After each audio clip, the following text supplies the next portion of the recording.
भूखे मर जाना, पर इन 4 लोगों पर कभी मदद मत मांगना। एक कौवा की ज्ञानवर्धक बात है। जय श्री कृष्णा मित्रों,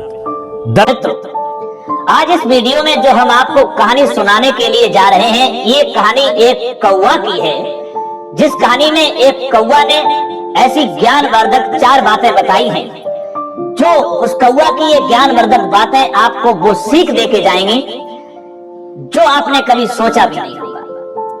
ये कहानी कहने का मतलब है कि बहुत ही ज्ञानवर्धक एवं प्रेरणादायक है। वो कौन सी 4 बातें हैं जो कौवा ने बताई? क्योंकि मित्रों, किसी ने कमाल की बात कही है कि चाहे भूखे मर जाना, पर इन 4 लोगों पर कभी मदद की भीख मत मांगना। तो मित्रों, वो कौन से 4 लोग हैं जो कौवा ने बताए हैं कि भूखे मर जाना, पर इनसे कभी मदद की भीख मत मांगना? आइए जानते हैं इस कहानी के माध्यम से। बस आपसे निवेदन है कि हमारी कहानी को पूरा सुने और इसी तरीका से वीडियो की समाप्ति होने तक आप हमारे इस चैनल पर बने रहें। और यदि आप हमारे इस चैनल पर नए मेहमान दर्शक बनकर के आए हैं, आपने अभी तक हमारा चैनल सब्सक्राइब नहीं किया है, तो मित्रों हमारे इस चैनल को भी सब्सक्राइब जरूर कर लेना और घंटी वाला बटन भी अवश्य दबा देना, क्योंकि आपका एक सब्सक्राइब करना हमारे लिए बहुत महत्व रखता है। आइए मित्रों, अधिक विलंब न करते हुए अब सीधे कहानी पर पहुंचते हैं। दोस्तों, एक समय की बात है कि किसी जंगल में एक बार तबाही आ गई। तबाही कैसी आ गई कि उस जंगल में बारिश के सीजन में भी, यानी पूरी साल बारिश नहीं हुई, एक बूंद पानी भी नहीं बरसा, सूखा पड़ चुका था। इसलिए जंगल के रहने वाले जानवरों के लिए, पशु पक्षियों के लिए कोई भी खाने की व्यवस्था नहीं रही थी। सब भूखे मर रहे थे। जानवर, पशु पक्षी धीरे धीरे उस जंगल को छोड़ करके दूसरे जंगल की ओर जाने लगे थे, दूसरे राज्य की ओर जाने लगे थे। दोस्तों, उसी जंगल में एक कौवा का जोड़ा रहता था। वो कौवा का जोड़ा एक वृक्ष की डाल पर बैठा हुआ था। कौवा की जो मादा थी कौवी, वो बहुत ही भूखी थी, क्योंकि 3 दिन हो गए थे और कौवा और कौवी के लिए कुछ खाने को नहीं मिला। कौवी बैठी बैठी डाली पर इधर उधर निहार रही है, कहीं कुछ खाने को मिल जाए।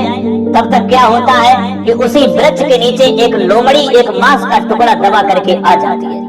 कौवी ने देखा तो उसके मुंह में पानी आ गया और कौवी जो थी लोमड़ी से कहने लगी, लोमड़ी बहन, मैं 3 दिन से भूखी हूँ, बहुत बड़ी मेहरबानी होगी, आप जो है इसमें से थोड़ा मांस का टुकड़ा हमको भी दे दो, जो हमारी भूख शांत हो जाए, नहीं तो मेरा दम निकल जाएगा। दोस्तों, लोमड़ी ने देखा कौवी की तरफ कि कौवी अपने पति कौवा के साथ में बैठी है। तो लोमड़ी तो चालाक थी, क्योंकि ये तो आप जानते ही हैं कि लोमड़ी चालाक होती है। लोमड़ी ने विचार किया, इस मांस का टुकड़े से तो हमारा पूरी तरह से पेट भी नहीं भरेगा, और ये अच्छा मौका है, इसको अपने पास बुलाते हैं, और जैसे ही ये कौवी पास में आएगी इसको मारेंगे और खा जाएंगे, हमारा पेट भर जाएगा। दोस्तों, फिर लोमड़ी ने कौवी से कहा कि कौवी, घबराइए नहीं, तुम नीचे आ जाओ और तुम्हें अपने पास में बैठाल करके बड़े प्यार से तुम्हें इस मांस को टुकड़ों को खिलाएगा। दोस्तों, कौवी तैयार हो जाती है और जब जाने को होती है लोमड़ी के पास में, तभी कौवा रोक लेता है। कौवा कहता है, क्या पागल हो गई हो तुम? अरे ये हमारी तुम्हारी दुश्मन है, ये शिकारिन है। अगर तुम नीचे गई, ये मांस के टुकड़ा को छोड़ देगी और तुम ही मार करके खा जाएगी। कौवी कहती है, नहीं महाराज, मैं जाऊंगी जरूर, ये हमारे साथ ऐसा नहीं करेगी। कौवा फिर समझाता है, तुम मेरी बात को समझो, इसके पास ना जाओ, और नहीं तो ये तुम्हें मार के खा जाएगी। कौवी फिर भी कौवा की बात को नहीं समझती है। तो कौवा कहता है कि ऐसे तुम नहीं समझोगे, हम तुम्हें एक दास्तान सुनाते हैं, तब तो तुम समझोगे। ध्यान से मेरी पहले एक बात को सुनो, उसके बाद में जाना। दोस्तों, कौवी वहीं बैठ जाती है और लोमड़ी के पास में नहीं जाती है, और कौवा की बातें सुनने लगी। कौवा कहने लगा और समझाने लगा, सुनो कौवी, कुछ समय पहले की बात है, इसी जंगल में एक बरगद का पेड़ था, और इसी बरगद के एक खो में एक तोता और तोती रहते थे, यानी तोता तोती का जोड़ा रहता था। और दूसरी खो में उसी बरगद के एक जो था सर्प रहता था। इधर तोती जो अंडा दिया करती थी, उस अंडों को वह सर्प खा जाया करता था।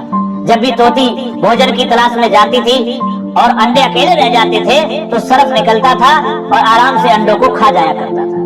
कभी कभी तो बच्चे भी बन जाते थे, तो वह सर्प बच्चों को भी खा जाया करता था। ये देख करके तोती बहुत परेशान होती थी। तोती के साथ में ऐसा कई बार हुआ। तोती बहुत दुखी हुई और बैठी बैठी वहीं रो रही थी। तोता भी बैठा बैठा रो रहा था। तब तक क्या देखा कि उसी बरगद की एक डाल पर जलकौआ आकर के बैठ जाता है। और जलकौआ ने जैसे ही देखा कि तोती रो रही है, तो जलकौआ ने पूछा तोती से कि क्या हुआ तोती, तुम बैठी बैठी रो रही हो।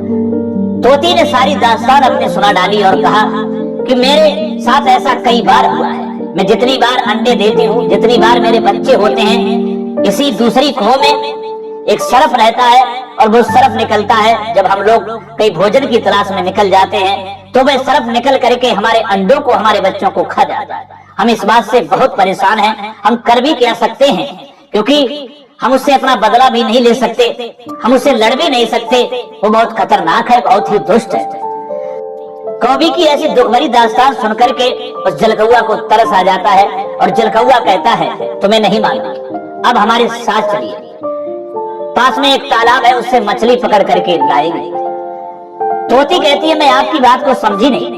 तब वह जलकौआ समझाता है जब दुश्मन भारी पड़ जाए, जब शत्रु पहलवान हो, बड़ा हो और उससे जाकर के लड़ ना सको, तो उसे बुद्धिमानी से हराना चाहिए। तोती ने कहा वो कैसे? तब जलकौआ समझाता है पास वाले तालाब से मछलियां पकड़ करके लाएंगे और थोड़ी दूर पर एक नेवला का बिल है और नेवला के बिल के दरवाजे पे डाल देंगे और थोड़ी थोड़ी दूर पर मछली को डालते हुए चले आएंगे और आकर के सरफ के खोह के दरवाजे पर लास्ट मछली छोड़ देंगे और नेवला जैसे ही निकलेगा मछलियों को खाते हुए यहीं तक आ जाएगा और वो सरफ को देखेगा और सरफ को मार देगा, तुम्हारा दुश्मन खत्म हो जाएगा। दोस्तों, तोती ने जब जलकौआ की ऐसी बातें सुनी तो उसे भरोसा हो गया। तोता को साथ लेकर के जलकौआ के साथ जाती है और तालाब से मछलियों को पकड़ती है। सबसे पहले मछली नेवला के बिल के दरवाजे पर रखी, उसके बाद में फिर गई, फिर आए और थोड़ी दूर पर एक मछली और रखी। क्रम बाई क्रम रखते हुए वो सरफ के खोह के दरवाजे पर आ जाते हैं और एक मछली दरवाजे पर रख देते हैं और ऊपर बैठ जाते हैं। अब जलकौआ कहने लगा उस तोती से अब इंतजार करो, थोड़ी देर के लिए प्रतीक्षा करो, अब देखिए कि क्या नजारा होता है।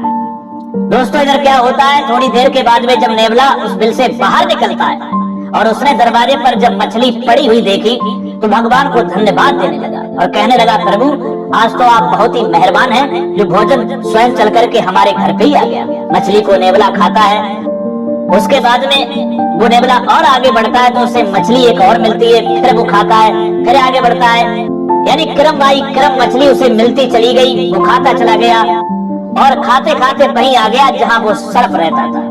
उसके दरवाजे पर एक मछली पड़ी थी, नेवला ने वो मछली खाई। फिर नेवला ने विचार किया इसका कारण क्या है कि मछली क्रम बाई क्रम हमको मिलती रही और हम खाते रहे और यहाँ तक आ गए। लगता है ये किसी का घर है, पता नहीं किसी ने हमारे साथ तो कोई चाल तो नहीं की, चलो इंतजार करते हैं। दोस्तों, वह नेवला उस सरफ की खोह के दरवाजे पर बैठ करके इंतजार करने लगता है, सोचता है अगर कोई होगा तो इससे जरूर बाहर थोड़ी देर में निकलेगा। दोस्तों, इधर कुछ समय के बाद में जब सरफ निकलता है और नेवला सरफ को देखता है तो समझ जाता है कि हमें लगता है इसकी चाल है। और ये तो आप जानते ही हैं कि सरफ और नेवला की कट्टर दुश्मनी होती है। दोस्तों, नेवला सरफ से युद्ध करने लगता है, लड़ने लगता है। अंत में नेवला जीत जाता है और सरफ को मार देता है। ये देख करके वो तोती बहुत प्रसन्न होती है और तोती उसी वृक्ष की डाली से आवाज लगाती है कि तोता भैया, मैं आपको बहुत तहे दिल से धन्यवाद करती हूँ, क्योंकि इसकी वजह से मैं बहुत परेशान थी। आज आपने हमारे दुश्मन को मार दिया, आपका मैं बार बार धन्यवाद करती हूँ। तोती बहुत प्रसन्न थी। इधर नेवला ने देखा तोती के ऊपर की जोड़ा बैठा हुआ है तो नेवला समझ गया, अच्छा इसका मतलब ये जाल तुम्हारा ही बनाया हुआ है। तोती सारी दास्तान सुनाती है। उसके बाद में वो नेवला कहता है कि तोती, क्या ऊपर से ही धन्यवाद देती रहोगी या नीचे आकर के धन्यवाद दोगी? दोस्तों, वह तोती उड़ती है, नेवला के पास में पहुंचती है और पास में जाकर के बैठ जाती है, लेकिन नेवला उस पर भी पार कर देता है, उसे मार देता है और तोती को भी मार के खा जाता है।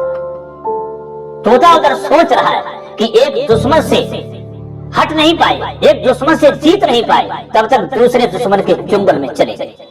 दोस्तों, वही बात समझाता हुआ कौवा कौवी से कहता है कि एक दुश्मन से दो लोग बचे, लेकिन दूसरे दुश्मन के चुंगल में फंस गए और वो तोती मर जाती है, क्योंकि उसने भरोसा कर लिया। वो भूल गई थी कि ये नेवला दुश्मन है, ये हमको छोड़ेगा नहीं, इसलिए कौवी तुम ना जाओ, ये हमारी तुम्हारी दुश्मन है, ये जरूर तुमको मार देगी। और भूल कर इसी तरीका से इन 4 लोगों पर कभी भी मदद की भीख नहीं मांगना चाहिए। कौवी ने पूछा, क्योंकि कौवी को और इंटरेस्ट बढ़ता चला गया कौवा की बात को सुनकर के। कौवी कहने लगी, वो कौन से 4 लोग हैं जिन पर कभी भी इंसान को मदद नहीं मांगना चाहिए। तो कौवा समझाता है, पहला वो आपका दुश्मन। अगर दुश्मन से आप मदद की भीख मांगने के लिए चाहेंगे तो वह दुश्मन मदद नहीं करेगा, आप पर वार करेगा, आपको नुकसान पहुंचाएगा, आपको मार मारेगा। इसलिए दुश्मन से कभी भी मदद की भीख नहीं मांगना चाहिए। दूसरा है अभिमानी, घमंडी। अभिमानी व्यक्ति के पास भी कभी मदद की भीख मांगने मत जाना, चाहे मर जाना, क्योंकि अभिमानी के पास अगर गए तो वो तुम्हारा अभिमान में आकर के, घमंड में आकर के तुम्हारा अपमान कर देगा कुछ भी नहीं। तीसरा है कपटी। कपटी के पास भी कभी मदद मांगने मत जाना, क्योंकि कपटी जो होते हैं वो कपट भरे ही शब्द कहते हैं और कपट जरूर करते हैं। मदद तो नहीं करेंगे, लेकिन वो अपने कपट से तुम्हें कहीं न कहीं फंसा देंगे, तुमसे फायदा ले लेंगे और तुमको छोड़ देंगे, जिससे तुम्हारा बहुत बड़ा नुकसान हो जाएगा और तुम्हें पता भी नहीं चलेगा। इसलिए कपटी भी इंसान से कभी मदद मांगने के लिए नहीं जाना चाहिए। चौथा है नशेबाज व्यक्ति, नशेबाज आदमी। नशेबाज आदमी के पास भी कभी भी मदद की भीख मत मांगना। जैसे अगर आप कहीं जा रहे हैं, रास्ते में खड़े हैं, आपको कोई वाहन नहीं मिल रहा है और कहीं से एक बाइक वाला नशे में आ गया और उसके लिए आपने हाथ दिया, उसने रोक दिया और उसकी बाइक पर बैठ गए, क्योंकि वो तो नशे में है। आप तो जानते हैं कि नशे में व्यक्ति वाहन कैसे चलाएगा, कहीं ना कहीं जाकर के तो ठोक देगा या कहीं गड्ढे में डाल देगा, खुद मरेगा और तुमको भी मार देगा।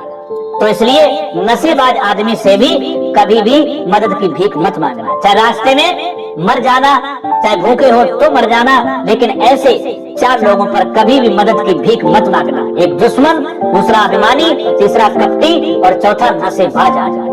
दोस्तों, कौवा की इस तरीका से बातें सुनकर के वो कौवी समझ जाती है कि हमारा पति कौवा सच कह रहा है, वो नहीं जाती है। तो दोस्तों, ये कहानी हमको यही सीख देती है कि भूखे मर जाना, लेकिन इन्हीं 4 लोगों पर कभी भी मदद की भीख मांगने मत जाना, क्योंकि इन 4 लोगों पर, कपटी, दुश्मन, अभिमानी, नशेबाज, ऐसे लोगों पर अगर मदद की भीख मांगने के लिए गए तो आपको मिलने वाला कुछ नहीं है, आपका नुकसान हो जाएगा, आपका अपमान हो जाएगा, आपकी जिंदगी भी जा सकती है। तो दोस्तों, कैसी लगी हमारी ये कहानी? अगर ये कहानी आपको अच्छी लगी है, पसंद आई है, तो कमेंट बॉक्स में राय जरूर देना और हो सके तो अपने मित्रों के लिए भी शेयर कर देना।